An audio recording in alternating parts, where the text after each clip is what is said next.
Hey, everybody, welcome to Hearing God in John chapter 12, where my highlight today comes from the very first story in the chapter. Is it about Mary, Martha, and Lazarus hosting Jesus for a dinner party in his honor? And at that dinner party, Mary does something very unexpected. And so we pick up the reading in verse 3. It says, Mary therefore took a pound of expensive ointment made from pure nard and anointed the feet of Jesus and wiped his feet with her hair. The house was filled with the fragrance of the perfume.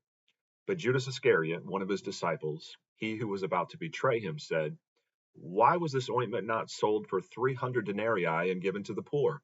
He said this not because he cared about the poor, but because he was a thief, and having charge of the money bag, he used to help himself to what was put into it.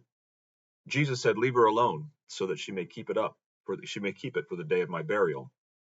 For the poor you will always have with you, but you do not always have me.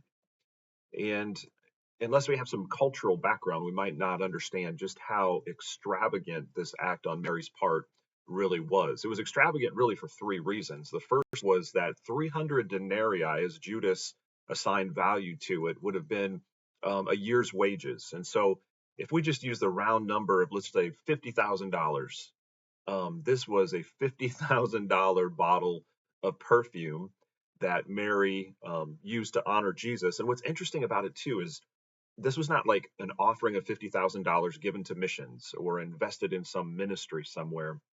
This was simply broken and spent on Jesus in his honor, which was a very special thing. And so Judas, Judas, the money guy, he didn't like this at all. He saw it as wasteful, a poor usage, stewardship of resources, more concerned about the bottom line than about worshiping Jesus.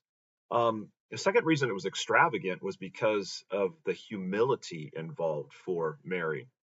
Um, in that day, it was the servant's job to wash the feet of the guests. And so here's Mary welcoming these guests into her home, but she doesn't have some servant do this job for her. She herself takes upon the role of a servant and washes the feet of Jesus, and doesn't do it with just water and a basin and a towel. She does it with a $50,000 bottle of perfume. And then it was also extravagant because it would have opened up Mary to persecution. The act of a woman in that culture letting down her hair was viewed as scandalous. It seemed to speak of her being a loose woman, which we know that that was not the case with Mary. But the point being, she didn't care about the accusations which would be leveled against her. All that really mattered to her was one opinion of one person, and that was of her Savior, Jesus. And so, again, we just see an extravagant act of worship, which really raised the question for me by way of application. Am I more like Judas or more like Mary? Judas was very calculating in his worship.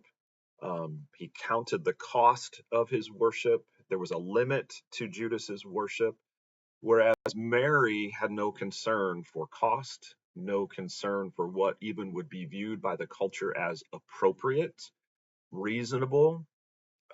Mary was more focused on the majesty of her Savior and what he was worth and what he deserved rather than the earthly cost. And I got to confess, I think so much of the time my worship is reasonable. My worship is safe. My worship is probably considered appropriate by American church standards. The fact of the matter is, if Mary showed up at our worship service on a Sunday morning and did what Mary did, um, we would probably be very uncomfortable, and we might be more like Judas than like Mary as we consider the cost involved with that worship. It will also probably be very convicting to us.